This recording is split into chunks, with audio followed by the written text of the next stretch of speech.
Delhi blast के बाद अब मुरादाबाद से बड़ी खबर सामने आ रही है। दिल्ली धमाके के बाद मुरादाबाद में बड़ा एनकाउंटर हुआ है। 1 लाख का इनामी आसिफ टिड्डा और 50,000 का इनामी ढेर कर दिया गया है। एसएसपी सतपाल अंतिम ने इस पूरी ऑपरेशन को अंजाम दिया है। बता दें कि ज्वाइंट ऑपरेशन एसटीएफ और यूपी पुलिस का रहा। दिल्ली धमाके के बाद मुरादाबाद में बड़ा एनकाउंटर, 50,000 का इनामी दीनू मारा गया है। आसिफ टिड्डा भी ढेर हो गया है और बुलेट प्रूफ जैकेट में गोली एसएसपी के लगी है। मुरादाबाद पुलिस और मेरठ एसटीएफ ने ज्वाइंट ऑपरेशन से इस एनकाउंटर को अंजाम दिया है। तो इस खबर पर चर्चा करेंगे। चर्चा के लिए मेरे साथ मेरे वरिष्ठ सहयोगी पंकज प्रसून जी जुड़े हुए हैं। पंकज प्रसून जी, जिस तरीके से हमने कल देखा दिल्ली में लाल किले के पास कार में ब्लास्ट होता है, 10 लोगों की मौत हो जाती है। अभी तक जांच पड़ताल चल रही है। पूरे देश को अलर्ट पर रखा गया है। उत्तर प्रदेश को छावनी में तब्दील कर दिया गया है और उसी बीच मुरादाबाद से ये 2 बदमाश ढेर कर दिए जाते हैं। कितनी बड़ी खबर है और किस मामले में ये आरोपी बताए जा रहे हैं? शबनम, मुझे लगता है कि दोनों खबरों को अलग अलग देखना चाहिए। ये यूपी एसटीएफ की जो कार्रवाई है, तो ये ऑपरेशन क्लीन जो चल रहा है कि जो बदमाशी करेगा यूपी में या जो बदमाश होगा उसका एनकाउंटर किया जाएगा, वो आज से नहीं चल रहा, वो एक सीरीज है। और दिल्ली ब्लास्ट वाली खबर से मुझे नहीं लगता है कि ये जो इकबाल है इसका किस तरह से कोई मतलब है। हाँ, बदमाश था, एनकाउंटर हुआ, पुलिस के एसएसपी को भी गोली लगी है, उनके बुलेट प्रूफ जैकेट को चीरती हुई गोली गई है, लेकिन फिलहाल वो किस चिंता की बात नहीं, वो ठीक है। तो ये अलग खबर है, ये उत्तर प्रदेश की खबर है। रही बात दिल्ली ब्लास्ट की, तो दिल्ली ब्लास्ट जो है वो आतंकियों का काम है। और जो अब तक जो हमारे पास सूचना ये है कि कोई उमर नबी है, डॉक्टर उमर नबी, ये कश्मीर का आतंकी है, उसने ये ब्लास्ट किया है। और ये जो तार हैं, फरीदाबाद जो टेरर मॉड्यूल है, जो सुबह कल जो छापेमारी हुई है, उसके साथ जुड़ते नजर आ रहे हैं। कोई अल फतह यूनिवर्सिटी है वहां पे, जहां ये काम करते थे। मुजम्मिल हुसैन एक है जो कि सहारनपुर से पकड़ा गया था। और जो डॉक्टर एक राथर थे, आदिल राथर, वो तस्वीर दिखाई है स्क्रीन पर पूरा। मुझे लगता है कि ये जो जैश वाला पूरा कंप्लीट नेटवर्क जो इसमें काम कर रहा था, वो एक बार मैं दर्शकों को बता देता हूं। सबसे पहला नाम है डॉक्टर आदिल राथर। ये उत्तर प्रदेश के सहारनपुर से पकड़ा गया था और वानपोरा कुलगाम का रहने वाला है, कुलगाम कश्मीर में है। इसका एक साथी है जो कि साथ ही काम करता था, डॉक्टर मुजम्मिल हसन नाम है। ये भी अल फतह यूनिवर्सिटी में, और डॉक्टर आदिल भी अल फतह यूनिवर्सिटी में दोनों काम कर रहे थे। ये फरीदाबाद हरियाणा से अरेस्ट हुआ है, डॉक्टर मुजम्मिल हसन जो है। तीसरा जो इनका साथी था, जो इनके भी असिस्टेंट के रूप में वहीं पे काम कर रहा था अल फतह में, डॉक्टर उमर नबी, ये एब्सकॉन्डिंग या फरार है। ये आशंका व्यक्त की जा रही है कि ये उमर नबी है, वही कार चला रहा था और धमाके में वो उड़ गया। लेकिन फिलहाल जो धमाके के पास जो शव मिले हैं उसका डीएनए सैंपल लिया जा रहा है और उमर नबी के परिवार जो रहते हैं कश्मीर में, वहां पे उनसे मिलान किया जाएगा कि डीएनए मैच होता है या नहीं। अगर डीएनए मैच होता है तब ये हम कह सकते हैं कि ये उमर नबी वो सुसाइड बॉम्बर था या नहीं था। फिलहाल इस बारे में जब तक कोई स्पष्ट जानकारी सामने नहीं आती, हम नहीं कहेंगे। लेकिन पंकज, इसके अलावा इस मामले में एक ये भी निकलकर सामने आ रहा है, कार जो कि फरीदाबाद से बेची गई, वो दिल्ली तक बेची गई, फिर जम्मू कश्मीर से भी उसका कनेक्शन निकलकर सामने आया। जिस उम्र का आप नाम ले रहे हैं, कहा जा रहा है कि वो ड्राइव कर रहा था, फेस पर मास्क लगा था, सीसीटीवी फुटेज भी उसका सामने आया। वो दिल्ली की ही जमा मस्जिद के पास जो दूसरी मस्जिद है, सुनहरी मस्जिद, वहां की पार्किंग में 2 घंटे तक कार खड़े कर बैठा रहता है। किसी को इस चीज की भनक नहीं लगती कि वो ऐसे साजिश रच रहा है, या फिर सिक्योरिटी पर्पस से ऐसा कोई भी कनेक्शन नहीं है कि जांच पड़ताल की जाए कि किस तरीके के लोग आ रहे हैं जा रहे हैं? क्योंकि संवेदनशील इस इलाका है, मार्केट एरिया है, लोग बड़ी संख्या में, अब शादी का सीजन है, वहां पहुंचते हैं, लाल किला देखने के लिए पर्यटक पहुंचते हैं। देखिए, जो कार में जो शख्स बैठा था, वो एक तो नकाब पहने हुए व्यक्ति आगे था। जो आशंका व्यक्त की जा रही है कि 3 लोग ऐसे हैं जो अभी भी एब्सकॉन्डिंग हैं और मिल नहीं रहे हैं। एक है तारिक, जो कि कश्मीर का ही रहने वाला है, इसे रेड फोर्ट के आसपास देखा गया। दूसरा है उमर नबी, जिसके बारे में कहा जा रहा है। और तीसरा एक अज्ञात शख्स है जिसकी तस्वीरें सामने आई है, वो फ्लाईओवर पे जो कार खरीद रहा है उस नंबर में जो की पकड़े हो, वो तीसरा है। वो न उमर है न तारिक है, वो कोई और ही है। वो शख्स कौन है उसके बारे में जानकारी जुटाई जा रही है। और जो कार की बात है उसमें यह आशंका व्यक्त की जा रही है कि यही 3 लोग होंगे उस कार में जो धमाके में उड़ गई। और जो ब्लास्ट हुआ है उसके बारे में जो जानकारी अब तक मिली है कि जो एलपीजी सिलेंडर पीछे लगा होता है उसी के अंदर विस्फोटक मिलाए गए यही वो थे। कार है और हाँ, यही वो आरोपी है। हाँ, ये आरोपी, इसका नाम अभी तक नहीं पता है कि ये है कौन, नहीं ये तारीख है, बताया जा रहा है, आई थिंक, जो आगे नहीं ये उम्र नहीं है, यही तो जानकारी है। ये उम्र भी नहीं है, ये तारीख भी नहीं है, उम्र का चेहरा दूसरा है, तारीख का दूसरा है, ये कोई और शख्स है। इस शख्स की तलाश की जा रही है कि ये कौन है, ये अज्ञात शख्स है अभी तक। तो ये टोटल जो अब तक जो जानकारी आई है, इस पूरे ब्लास्ट में 6 लोग शामिल हैं। 6 में डॉक्टर आदिल राथर, मुजम्मिल हसन, उमर नबी, तारिक, ये अज्ञात शख्स, और एक इनका आका है जो कि बैठा हुआ है कश्मीर में, वो भी जैशे मोहम्मद मॉडल से जुड़ा हुआ है। तो जम्मू कश्मीर पुलिस वहां पे छापेमारी करी है, इस अज्ञात शख्स का पता लगाया जाए। तो पहला ये नेटवर्क सामने आया।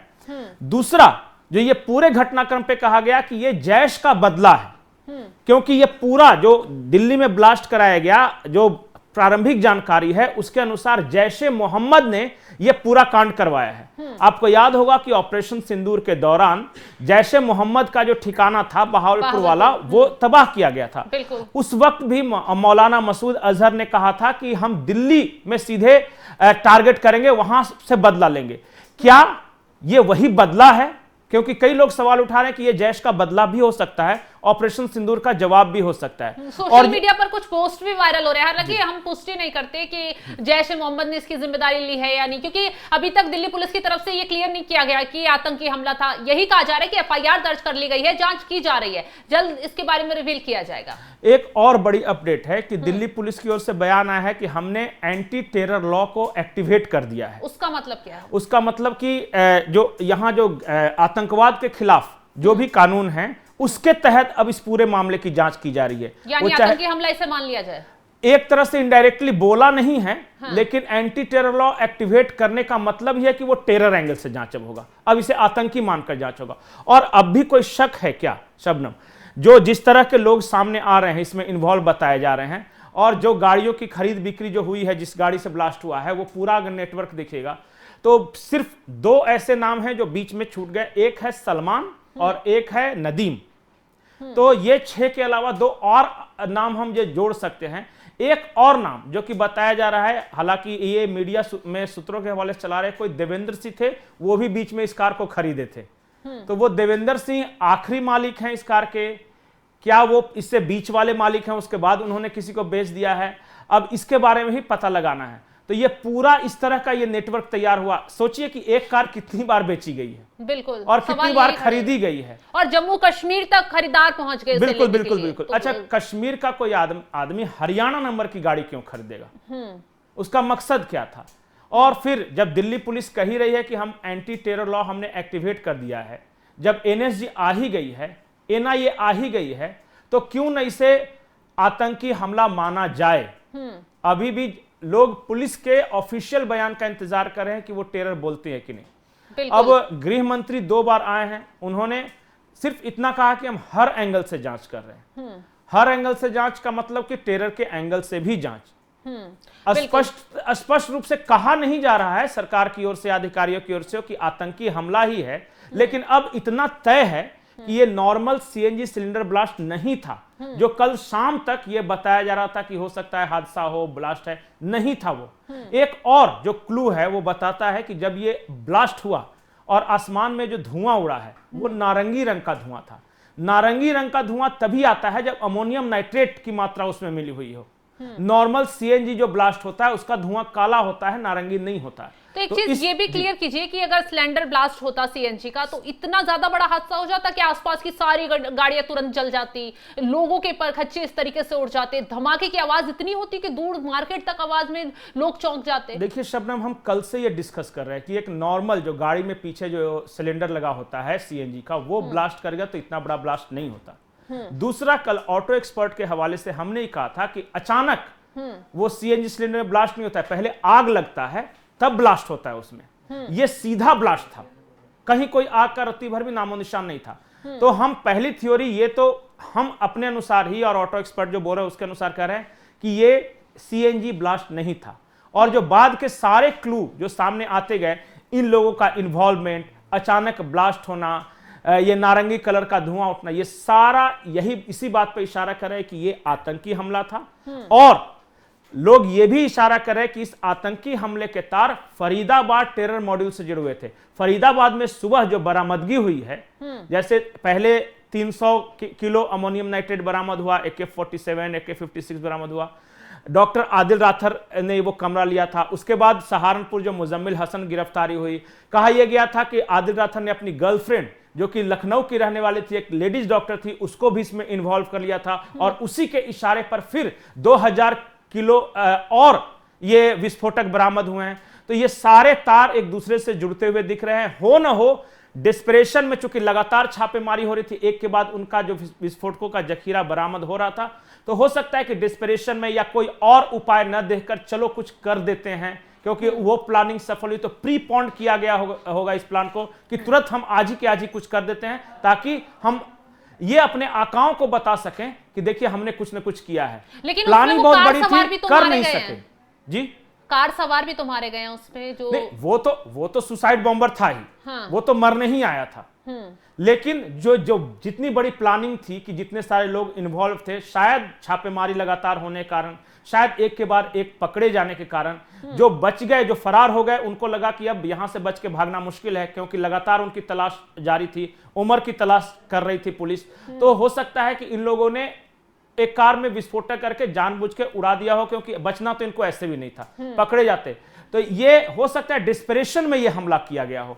जब पुलिस का बयान आएगा तो कौन कौन शामिल था, कौन सा आतंकी संगठन शामिल था और कौन लोग शामिल थे, ये पूरी डिटेल्स आएगी। फिलहाल हम उसका इंतजार करें। लेकिन इस बीच जम्मू कश्मीर में भी 7 लोगों की अरेस्टिंग हुई है। इसी सिलसिले में जम्मू पुलिस ही छापेमारी करके अलग अलग लोगों को अरेस्ट करे। इसका मतलब कि दिल्ली ब्लास्ट के तार सीधे सीधे जम्मू कश्मीर से जुड़े हुए हैं और जम्मू कश्मीर में उन लोगों से जुड़े हुए हैं जो जैश से जुड़े हुए थे। फिलहाल तो इतनी ही जानकारी है। बहुत बहुत शुक्रिया तमाम जानकारी देने के लिए। तो सुना आपने कि कैसे दिल्ली ब्लास्ट का कनेक्शन अब अलग अलग जगहों से निकलकर सामने आ रहा है। हालांकि सारे एंगल से जांच पड़ताल पुलिस प्रशासन कर रहा है। और इससे पहले हमने आपको खबर बताई कि मुरादाबाद में पुलिस कितनी मुस्तैदी से अब तैनात हो गई है। मुरादाबाद में 2 बदमाश। एक और जानकारी है, कहा यह जा रहा है दिल्ली पुलिस के सूत्रों के हवाले से ही कि जो CNG था ना, उसी में कुछ विस्फोटक मिलाया गया था और रिमोट से डिटोनेट करके इसको ब्लास्ट किया गया था। प्रारंभिक जानकारी है, ये और अभी पुख्ता होगी, डेवलपिंग स्टोरी है। जैसे इस बारे में कुछ जानकारी मिलती है दर्शकों को जरूर बताएंगे। बिल्कुल, ये आपने बड़ी जानकारी दी है दर्शकों को कि कैसे इस ब्लास्ट की प्लानिंग की गई थी। खैर, कड़ियां धीरे धीरे खुलेंगी। अभी पुलिस का जो ऑफिशियल बयान है वो आना बाकी है। बाकी हमने आपको बताया दिल्ली में क्या कुछ अपडेट चल रही है, वहीं दूसरी तरफ यूपी में भी बदमाशों का एनकाउंटर हुआ है। हालांकि उसका दिल्ली घटना से कोई लेना देना नहीं है, वो मामला अलग है। और आगे की अपडेट भी हम आपके साथ साझा करते रहेंगे। फिलहाल के लिए इतना ही, हमें दीजिए इजाजत। नमस्कार।